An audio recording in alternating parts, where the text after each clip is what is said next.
मकाम सामईन बहुत बड़ा है, लेकिन वो भी ये मकाम हासिल करेगा कि जो कम अज कम एक दिन में 20 मरतबा मौत को याद करता है। मैं अक्सर कहा करता हूँ कि जो कम अज कम दिन में 20 मरतबा मौत को याद करता है, खुदा का वास्ता बताना वो तकब्बुर कर सकता है? वो जमीन पर अकड़ खान बनकर चल सकता है? वो सीना लंबा चौड़ा करके लोगों को अपना रोब और दबदबा दिखा सकता है कि मैं कोई बड़ा आलीशान बंदा हूँ?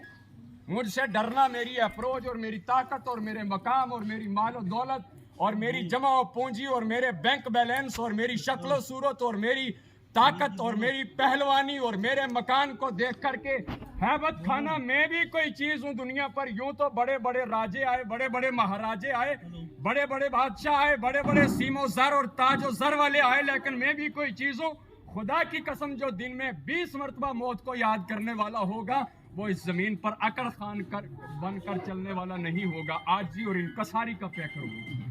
याद रखो मुसलमानों और जुमा की नमाज की तैयारी करके आने वालों, ये अल्लाह के रसूल का फरमाने आलीशान, इसके अंदर बड़ी गहराइयां हैं कि जो दिन में 20 मरतबा मौत को याद करता है वो किसी से हसद नहीं करता, वो गीबत नहीं करता, वो जुल्म नहीं करता, वो मालो दौलत के लिए बेवा, यतीम, मस्कीन, गरीब का हक नहीं खाता, वो लूट मार नहीं करता, वो गाली गलौज नहीं करता, वो तल्ख कलामी और बद अखलाकी से किसी को पेश नहीं आता।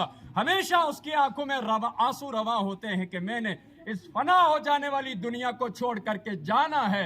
इन लोगों के साथ मैं अच्छा सलूक करूं, इन पड़ोसियों और रिश्तेदारों के साथ मुझे अच्छा सलूक करना चाहिए, क्योंकि कल ये मेरे जनाजे को कंधा देंगे, कल ये मेरी कब्र का गड़ा खोदेंगे, कल ये मेरी कब्र के ऊपर ढांपने के लिए तख्ते लेकर के आएंगे, ये मेरे लिए फातिहा खानी करेंगे। मुझे हर एक के साथ अच्छा सलूक करना चाहिए।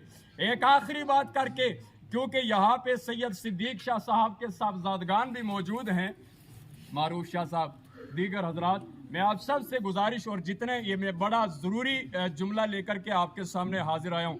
अल्लाह के प्यारे रसूल सल्लल्लाहु अलैहि वसल्लम एक जनाजे के साथ गए, बोलिए सुभान अल्लाह। हजरत जाबिर रदी अल्लाह ताला अन्हु फरमाते हैं कि हमने एक जनाजे को तैयार किया, उसे कफन दिया और कफन के साथ खुशबू लगा करके हम जब ले करके जाने लगे तो हमारे साथ मुस्तफ़ा करीम सिर्फ 2 ही कदम चले थे।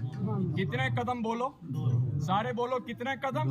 2 ही कदम चले थे। मुस्तफ़ा करीम खड़े हो गए और फरमाने लगे, मेरे सिहाबा पता लगाओ कि इस शख्स पर कुछ कर्ज है, इस शख्स पर कुछ कर्ज बाकी है। तो अल्लाह के प्यारे रसूल की बारगाह अक़दस में अर्ज करने लगे, अल्लाह के रसूल, इसके ऊपर 2 दिरहम कर्ज है। कितना? 2 दिरहम माना उस वक्त के 2 रुपए।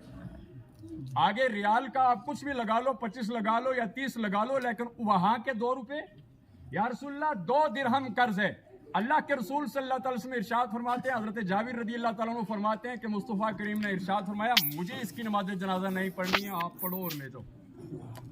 अब जब ये मंजर था, ये मंजर कोई मामूली थोड़ा ही था। सबकी आंखों में आंसू आ गए कि मुस्तफ़ा करीम इनकार कर दे कि मैं इस शख्स की नमाज जनाजा नहीं अदा करवाऊंगा। हजरत कत्तादा रदी अल्लाह ताला अन्हु आगे बढ़े। जब ये मंजर देखा कि इस शख्स जो है वो महरूम हो रहा है, मुस्तफ़ा करीम नमाज जनाजा से इनकार फरमा रहे हैं, इसकी मैं बड़ी आपको एक ज़रूरी बात बताना चाहता हूँ, जिसकी वजह से मैंने आपके सामने ये हदीस पेश। हजरत कतादा आगे बढ़े, अर्ज करने लगे, ए अल्लाह के रसूल, मैं कुर्बान आप पर, मेरे माँ बाप पर कुर्बान, ए अल्लाह के रसूल आप जनाजा पढ़ाइए, इस शख्स का 2 दिरहम का कर्जा मैं अपने जिम्मा लेता हूँ कि मैं अदा करूँगा। अल्लाह अकबर। मुस्तफ़ा करीम सल्लल्लाहु अलैहि वसल्लम ने उस शख्स की नमाज जनाजा पढ़ाई। दरअसल मैं आप तक ये पैगाम ये पहुँचाना चाहता हूँ कि मुस्तफ़ा करीम पूरी उम्मत को ये दर्स दे रहे थे कि मेरा वो उम्मती जो अपने जिम्मा किसी उम्मती का हक लेकर आए और उसका हक अदा ना करके आए, मैं उसका नमाज जनाजा पढ़ाना नहीं चाहता और नहीं पढ़ाऊंगा। यही वो बात है कि मुस्तफ़ा करीम सल्लल्लाहु अलैहि वसल्लम जनाजा पढ़ा दिया। अगले दिन फिर पूछा, कतादा सुभान अल्लाह, तुमने उस शख्स का कर्ज अदा किया? तो अर्ज करने लगे, अल्लाह के रसूल, मैंने कर्ज अदा कर दिया। तो मेरे मुस्तफ़ा करीम सल्लल्लाहु अलैहि वसल्लम मुस्कुराए और फरमाने लगे, कतादा आज तेरा कर्ज अदा करने के बाद उसको कब्र में ठंडक और आराम नसीब हुआ। यानी तब तक उसे आराम नहीं रहा होगा जब तक कि तूने उसका कर्ज अदा नहीं किया होगा। ये 2 रुपए